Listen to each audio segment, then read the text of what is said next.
Vamos comigo no Evangelho de Mateus, capítulo 26. Evangelho de Mateus, capítulo de número 26. Na medida que você for localizando, você se coloque de pé no seu lugar em reverência à palavra de Deus. E amanhã nós teremos aqui na Paz e Vida a reunião geral de líderes e obreiros da Paz e Vida. E amanhã nós vamos ter uma videotransmissão, não só aqui para o estado do Rio de Janeiro, mas para todo o Brasil, onde o pastor João Ribe Palharim vai trazer uma palavra poderosa aos nossos corações. Até ele mandou um áudio de 1 minutinho só, para nos convocar para amanhã. Tem como a gente colocar o áudio do pastor João Ribe? Pode colocar o áudio dele de 1 minuto apenas. Vamos ouvir esse áudio. Quero cumprimentar a todos com a paz do Senhor. Aqui é o pastor João Ribe Palharim. O Espírito Santo de Deus tem uma palavra importante para cada membro da Paz e Vida. E me mandou gravar esta convocação para você estar amanhã às 7 horas da noite aqui na sede, porque transmitiremos diretamente de São Paulo esta palavra importante que o Espírito Santo de Deus tem para você, não somente para obreiros e obreiras, mas para toda a nossa membresia. Se você quer mais de Deus, se você quer saber o que o Espírito Santo deseja fazer na sua vida, esteja amanhã aqui na nossa sede, porque transmitiremos diretamente de São Paulo. Eu tenho certeza absoluta que Deus vai fazer uma obra maravilhosa na sua vida, e a partir desta segunda-feira, um novo tempo vai começar para todos nós. Deus abençoe a sua vida, Deus abençoe esta igreja, esta liderança. Fiquem na bênção, fiquem na paz do Senhor. Amém. Evangelho de Mateus, capítulo 26, versículo 26. E enquanto comiam, Jesus tomou o pão e, abençoando-o, o partiu e o deu aos discípulos.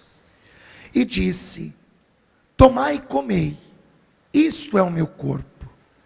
E tomando o cálice e dando graças, deu-lhe dizendo: bebei dele todos, porque isto é o meu sangue, o sangue do Novo Testamento, que é derramado por muitos para a remissão dos pecados.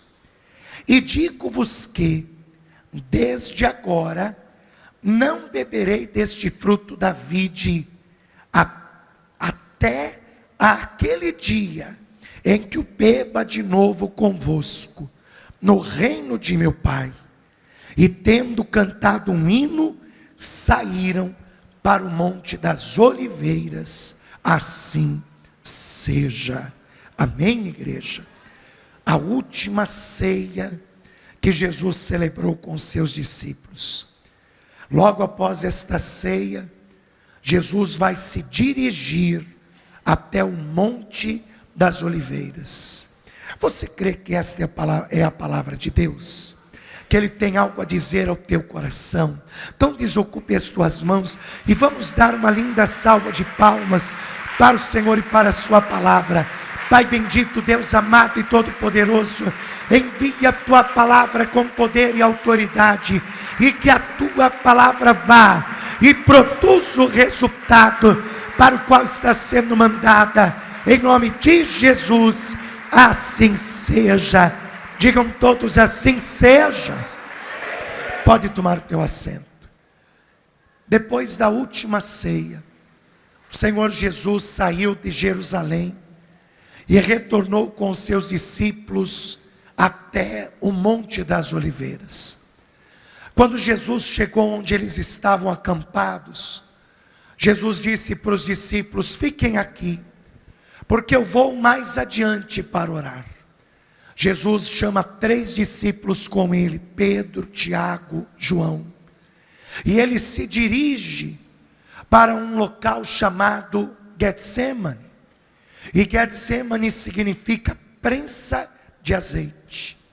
Possivelmente era o local onde as pessoas colhiam as azeitonas, e ali moíam elas para extrair o azeite.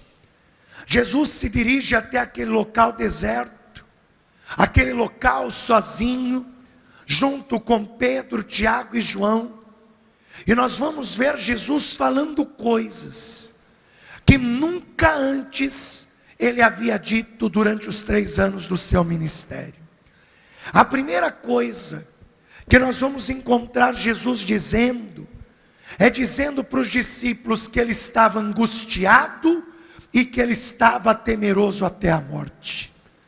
Jesus olha para os discípulos e diz: a minha alma está angustiada até a morte. Aquele que nunca se sentiu angustiado, nem diante da morte, porque para quem não sabe, tentaram matar Jesus, apedrejado, e Jesus não temeu aqueles que queriam apedrejá-lo. Tentaram matar Jesus precipitando de um precipício, e ele não teve medo. E olha que ele estava na beira do penhasco, prestes a ser lançado, mas agora ele está dizendo: a minha alma está angustiada até a morte. Aquele que por muitas vezes olhava para os seus discípulos e dizia: vão para outra margem, porque eu subirei ao monte para orar. Aquele que por muitas vezes orava sozinho, sem pedir uma companhia, porque ele tinha o Pai como sua principal companhia. Ele olha para os seus discípulos naquele dia e diz: ficai aqui e orai comigo. Jesus está pedindo para que Pedro, Tiago e João ajude ele em oração, para que eles permaneçam ali com ele e estejam a orar junto com ele. Jesus se distancia a um tiro de pedra, aproximadamente 100 metros. Os discípulos enxergam a Jesus da onde estão. Jesus, se ele olhar para trás, ele consegue ver os discípulos. E aquele que sempre orava de pé, olhando para os céus com os seus olhos abertos, ele agora dobra os seus joelhos, e ele se coloca quase em uma posição fetal. Ele desce a sua cabeça próximo ao chão, quase colocando a sua cabeça entre as pernas. E naquele momento, Jesus ele faz uma oração. Ele diz assim: Abba, Pai, todas as coisas te são possíveis. Passa de mim este cálice sem que eu beba. Contudo, não seja como eu quero, mas seja como tu queres. Abba, Pai. Abba, Pai. Jesus, ele usa a expressão Abba. Isso está escrito no Evangelho de Marcos, no capítulo 14, no versículo 36. Jesus começa a sua oração no Getsemane dizendo Abba, Pai. E é interessante buscarmos a raiz da palavra Abba, porque a palavra Abba, ela existe tanto no grego quanto no hebraico. Você sabe que o Novo Testamento foi escrito em grego, mas Jesus, como judeu, ele falava em hebraico. E a palavra Abba em hebraico significa paizinho, papai. É uma forma carinhosa de chamar o pai, não é? Quando você olha e diz paizinho, papai, é Abba em hebraico. Então nós podemos dizer que Jesus poderia estar dizendo: papai, paizinho, pai, todas as coisas te são possíveis. Passa de mim este cálice sem que eu beba, contudo que não seja como eu quero, mas seja como tu queres.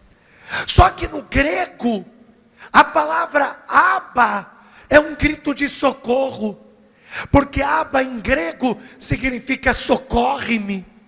Podemos dizer que Jesus estava ali dando um grito de socorro: socorre-me, Pai, porque todas as coisas te são possíveis. Se possível, passa de mim este cálice sem que eu beba. Contudo, que não seja como eu quero, mas seja como tu queres. E Jesus faz esta oração, não por 1 minuto, 2 minutos, 5 minutos. Ele fica 1 hora dizendo: Abba Pai, todas as coisas te são possíveis. Passa de mim este cálice sem que eu beba. E sabe o que aconteceu? O que, pastor? Nada. Aquele que era sempre ouvido pelo Pai, aquele que se colocou diante do túmulo de Lázaro, há 4 dias morto, e disse: Pai, graças eu te dou, porque me ouves. E digo isto não por minha causa, mas digo por causa deles, para que saibam que tu me ouves. Aquele que sempre era ouvido por Deus, agora a resposta que ele tem de Deus é um silêncio. Jesus se levanta e ele se dirige até onde os discípulos haviam ficado. E sabe como eles estão? Dormindo. A Bíblia diz que os seus olhos estavam pesados de tristeza. Eles estavam cansados, já era de madrugada. Jesus havia feito um sermão ali no cenáculo que deixou eles muito tristes. Jesus chega e diz: será que vocês não conseguem orar 1 hora sequer comigo? Será que vocês não conseguem se dedicar à oração 1 hora sequer que seja? Aí Jesus diz aquele versículo que todos nós conhecemos: orai e vigiai, para que não entreis em tentação, porque o espírito está pronto, mas a carne é fraca. Aí Jesus, depois de despertar os discípulos, ele volta para o mesmo lugar onde ele estava, e por uma segunda vez ele vai falar com Deus. Olha isso aqui, Mateus capítulo 26, versículo 42. E indo segunda vez, orou dizendo: meu Pai, se este cálice não pode passar de mim sem eu beber, faça-se a tua vontade. Você vê que praticamente ele está pedindo a mesma coisa, um pouco diferente as palavras, mas o contexto é o mesmo. Jesus está pedindo: Pai, se não é possível que passe esse cálice de mim, sem que eu beba, faça-se a sua vontade. E ele está ali de joelhos, falando com o Pai, falando com Deus. E ele fica mais 1 hora intercedendo. E sabe o que acontece? Nada. Silêncio absoluto. Deus não responde, Deus não diz nada. Jesus volta de novo onde os discípulos estavam, e mais uma vez eles estão dormindo. Mais uma vez eles estão dormindo, porque os seus olhos estavam pesados. Seus olhos estavam pesados de tanto sono. E pela 3ª vez, Jesus vai deixá-los e vai orar. Versículo 44. E deixando-os de novo, foi orar pela 3ª vez, dizendo as mesmas palavras. Só que agora uma coisa vai acontecer. Jesus agora, ele vai começar a agonizar. Ele vai começar a agonizar, porque diz o Evangelho que Jesus está ali orando pela 3ª vez, e o seu suor começa a se transformar em grandes gotas de sangue que rolam até o chão. Você sabe que fenômeno se chama esse? Esse fenômeno é raro, mas qualquer um de nós, se posto diante de agonia extrema, podemos sofrer este fenômeno. O nome deste fenômeno a medicina explica como hematidrose. Você sabe que a nossa pele, ela tem vários poros, não é? E cada poro possui um microvaso capilar. Esses microvasos capilares Você pode ver que quando uma pessoa fica nervosa, ela fica vermelha, não fica? Porque esses vasos se dilatam. Esses vasos, eles se dilatam. Quando a pessoa ela fica com vergonha, não é? Esses vasos se dilatam e a pessoa fica avermelhada. E quando uma pessoa está posta em agonia extrema, o dilatar desses vasos é tão grande, é tão forte que eles se rompem. E quando eles se rompem, o suor que sai pelos poros, eles passam por esses microvasos e levam o sangue para o suor. E aí o suor começa a escorrer o sangue dos microvasos que se romperam. Quer dizer, isto só acontece na vida de uma pessoa que está posta em agonia extrema. A verdade é que Jesus, ele está agonizando ali no Getsemane. Jesus está agonizando com aquela situação, e ele está dizendo as mesmas palavras: Pai, se possível, passa de mim este cálice sem que eu beba. Contudo, não seja como eu quero, mas seja como tu queres. E qual é o cálice que Jesus ele está pedindo para que o Pai passe dele? Qual é o cálice que Jesus está pedindo para que, se possível, o Pai livre dele? Sabe qual? O cálice do sofrimento.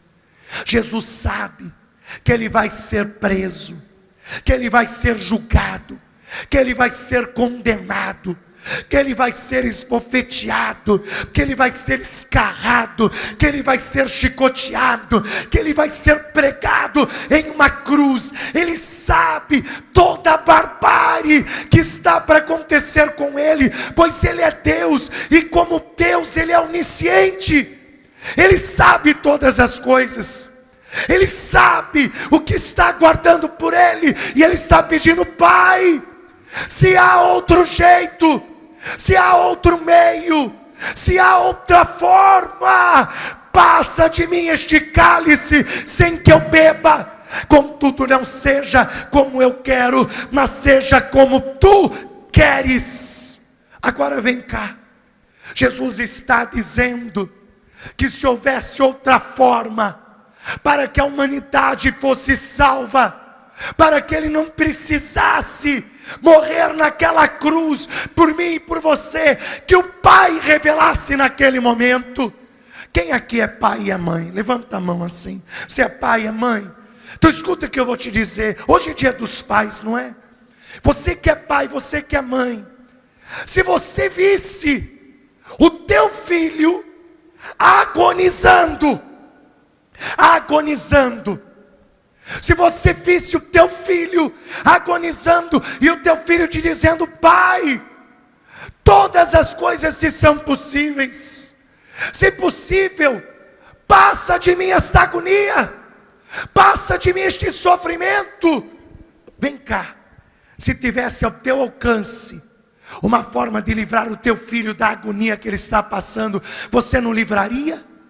Você não faria qualquer esforço para livrar o teu filho da agonia que ele estava passando?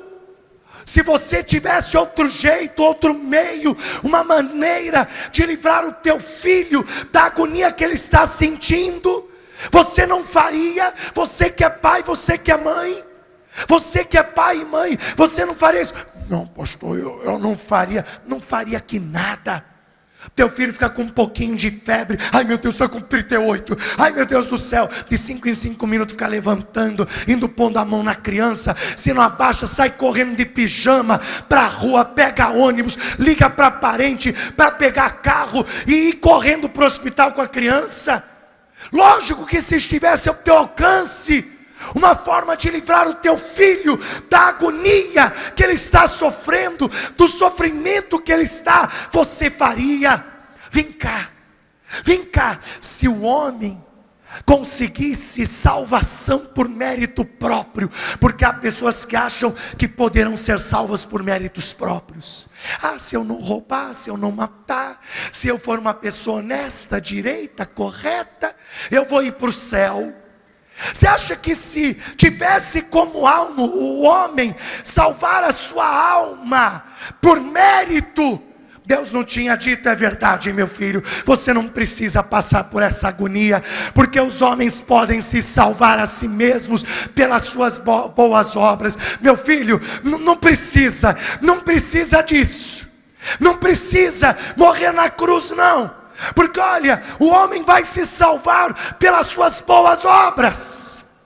Ou vem cá, se houvesse outros mediadores, ou medianeiros, porque tem gente que acha que tem gente que acha que tem outro mediador, outra medianeira, que não é bem assim, só Jesus como Salvador. Vem cá, se houvesse outros mediadores, medianeiras, se Deus fosse mandar outros mediadores, medianeiras, Ele não ia livrar o filho dele daquela agonia? Ele não ia olhar e dizer, é verdade, meu filho, você não precisa passar por tudo isso, porque eu vou mandar no futuro outros mediadores, medianeiras, homens santos, mulheres santas, que vão interceder por essas pessoas. É verdade, meu filho, você não precisa morrer nessa cruz, você não precisa agonizar, eu vou te livrar desse momento. Mas sabe qual foi a resposta de Deus? O silêncio. E você pode até dizer, pastor, mas o silêncio responde? Sim, o silêncio de Deus responde. Sabe o que o silêncio de Deus respondeu?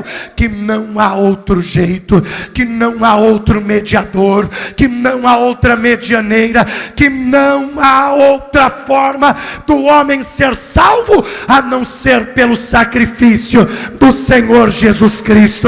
Somente o sacrifício dele é que pode salvar a humanidade. Aí eu vejo gente abrindo mão do sacrifício de Jesus e confiando nas suas próprias obras, está comprando uma passagem direto para o inferno. Vejo gente excluindo o sacrifício de Jesus e se apegando a padroeiros, padroeiras, mediadores, medianeiras, se apegando a outros, está comprando uma passagem direto para o inferno. Porque enquanto Jesus estava ali agonizando, o Pai mandou um anjo do céu, e o anjo veio até a presença de Jesus. Jesus não confidencializou, Ele não contou para ninguém o que o anjo disse. Naquele dia, quando a gente estiver com Ele lá na glória, eu vou perguntar para Ele, eu vou perguntar, Jesus, o que o anjo falou no teu ouvido aquele dia? Me conta aqui no meu ouvidinho, porque eu quero saber. Mas eu tenho um pouco, pelas profecias, o que o anjo disse para Jesus. Jesus estava agonizando, e o anjo chegou junto dele e disse, Senhor, o céu está agonizando junto contigo. Nós estamos sofrendo de ver o teu sofrimento.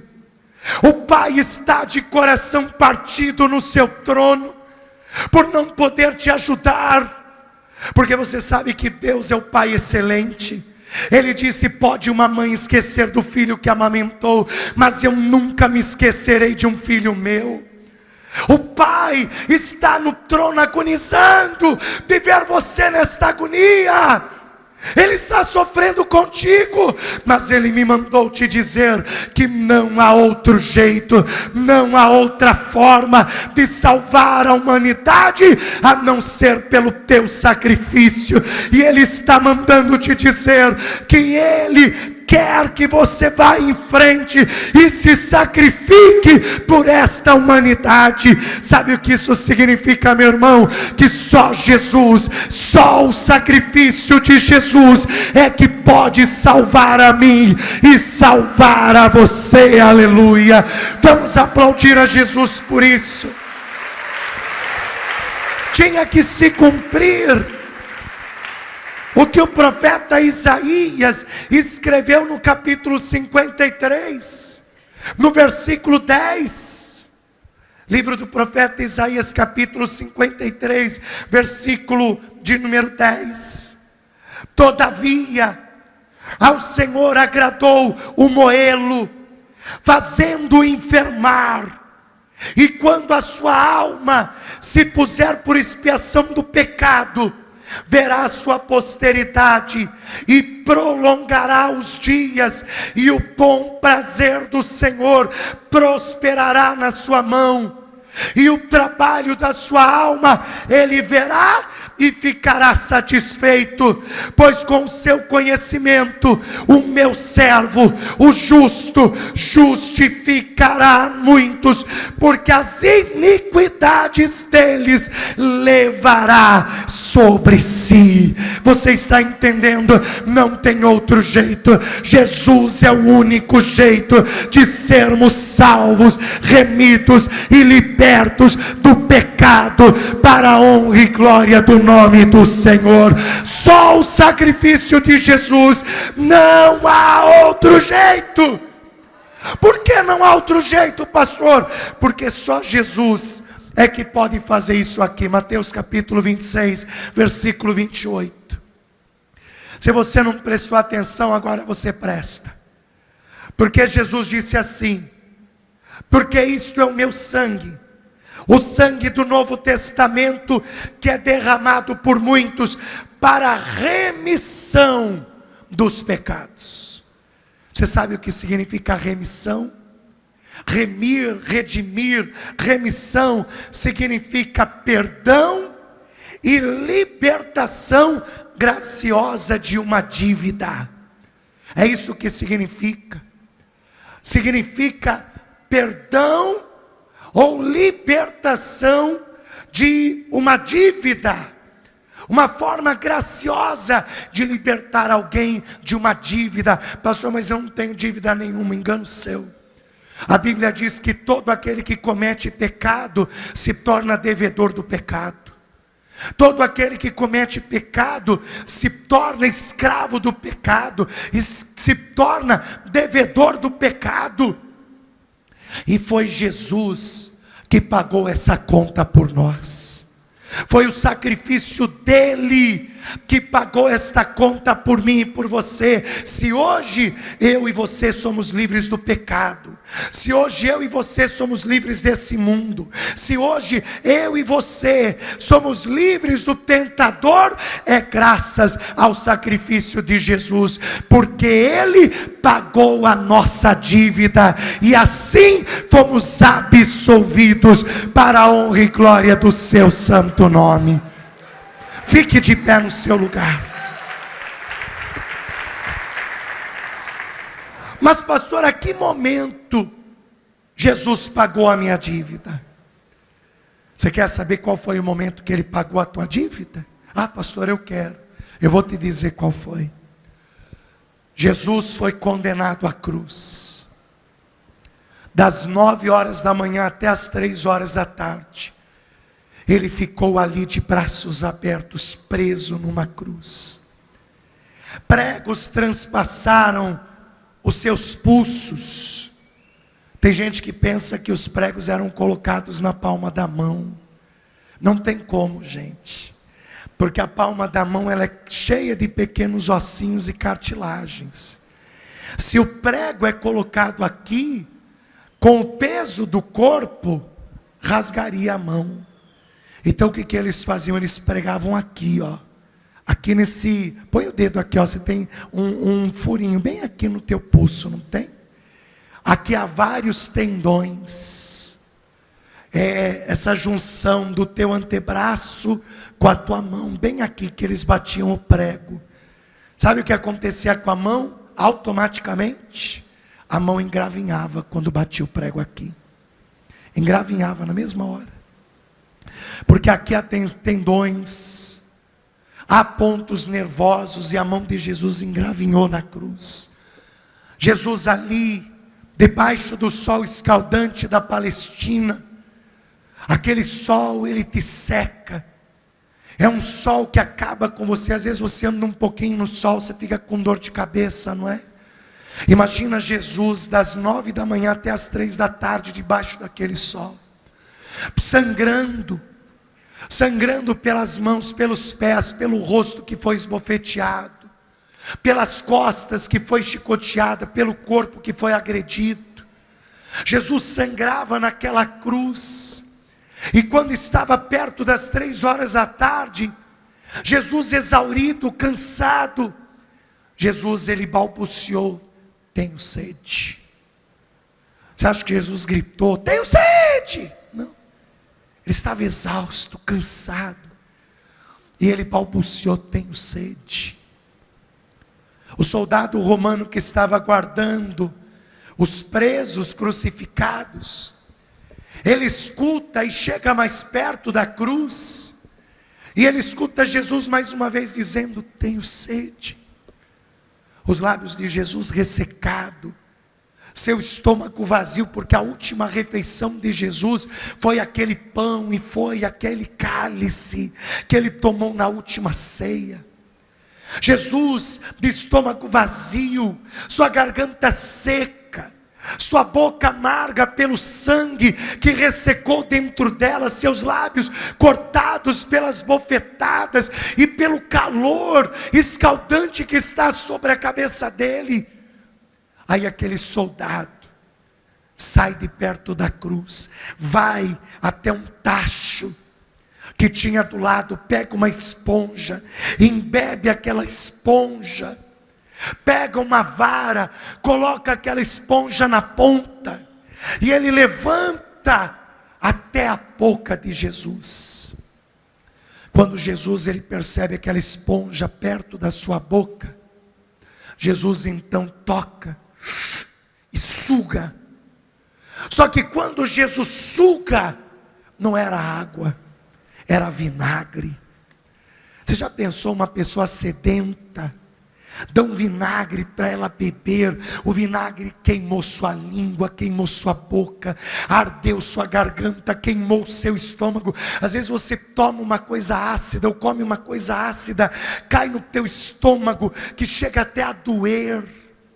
Jesus, quando prova o vinagre, sua boca queima, e naquele momento, ele levanta os olhos aos céus, e ele brada, ele tira forças da onde não tem, e ele diz: está consumado.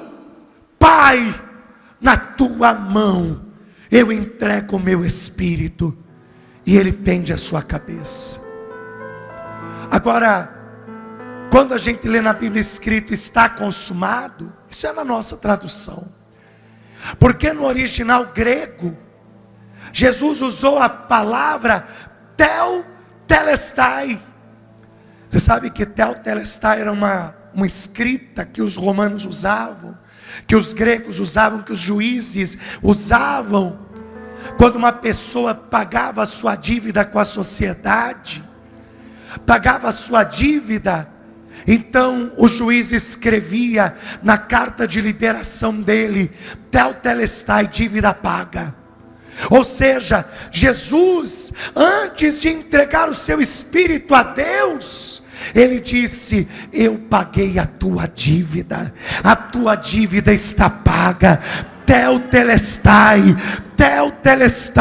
a sua dívida está paga, a sua dívida foi paga por mim. Pai, nas tuas mãos eu entrego o meu espírito. Jesus, ele é o único que pode pagar a minha e a sua dívida. Só ele, mais ninguém. Ninguém tem o poder de pagar a minha e a sua dívida, porque nenhum homem, nenhuma mulher se sacrificou como Jesus se sacrificou por nós. Nenhum homem, nenhuma mulher, por mais santo, por mais íntegro que fosse, se sacrificou por nós como Jesus se sacrificou. Então, meu irmão, aceite o pagamento. Como uma história diz, não é?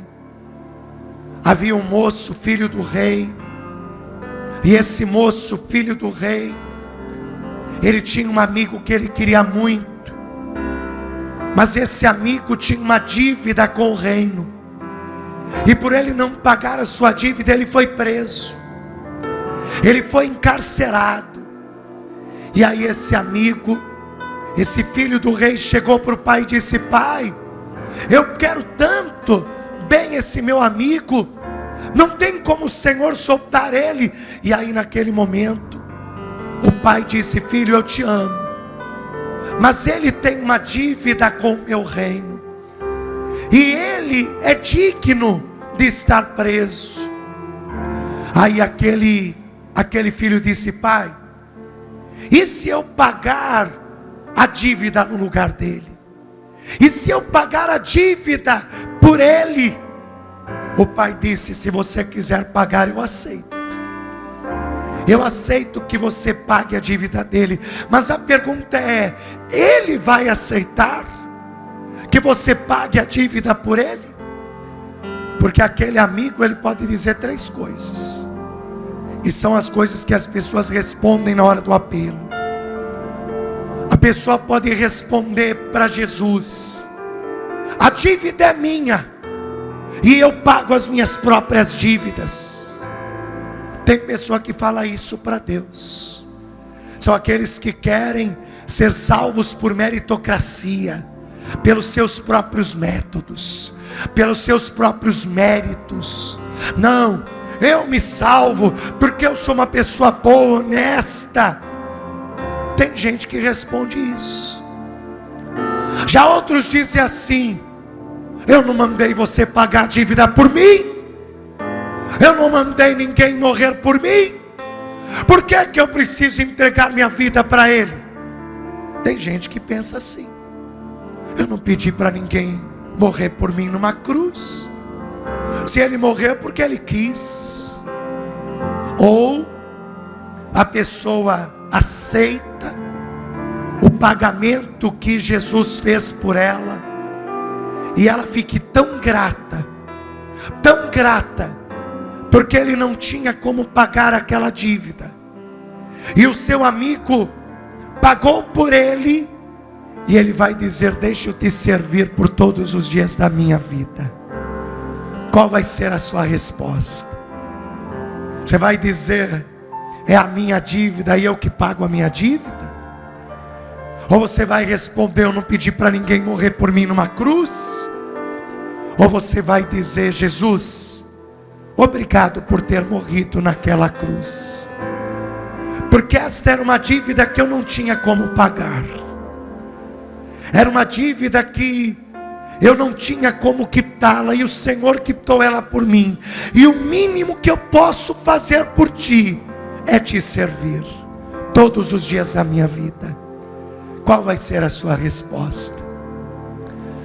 Por isso, nesta noite, você que quer entregar a sua vida a Cristo, que quer receber a Cristo como teu Senhor e como teu Salvador, ou você que se desviou, que se afastou e quer se reconciliar com Jesus nesse instante, quer se reconciliar com Cristo neste momento, todos os que querem entregar a vida a Jesus, todos os que querem se reconciliar com Jesus, levante a sua mão direita aos céus, que eu vou orar por você.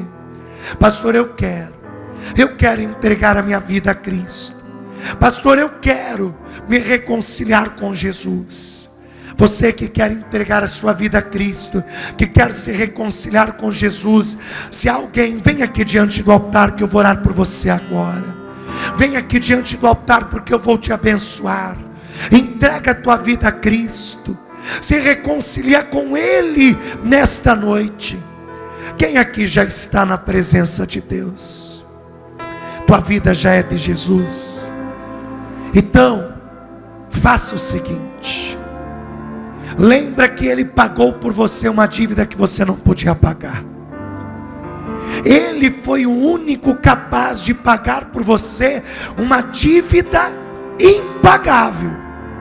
E o mínimo que você pode fazer é servi-lo todos os dias da sua vida. Servi-lo todos os dias da sua vida, até aquele dia que Ele venha te buscar. Coloque as mãos junto ao local onde fica o seu coração. Nós vamos participar da Santa Ceia. Quero pedir aos pastores, pastoras, evangelistas, diáconos, diaconisas, para que tomem a sua posição. Coloque as mãos sobre o local onde fica o seu coração e ore assim comigo: meu Deus e meu Pai, eu quero agradecer ao teu Filho Jesus Cristo pelo sacrifício que Ele fez por mim na cruz do Calvário. Eu aprendi que não há outro jeito para receber salvação a não ser pelo sacrifício de Jesus Cristo. E eu sou grato, pois Ele pagou por mim uma dívida que era impagável. Senhor, eu te agradeço e peço a tua bênção sobre a minha vida, que eu jamais esqueça o preço que o Senhor pagou pela minha salvação, pela minha redenção. Perdoa os meus pecados, perdoa as minhas falhas, perdoa os meus erros, pois agora o meu desejo é participar da Santa Ceia. O meu desejo é participar do teu corpo e participar do teu sangue. Eu quero ter direito à salvação e à vida eterna, em nome de Jesus.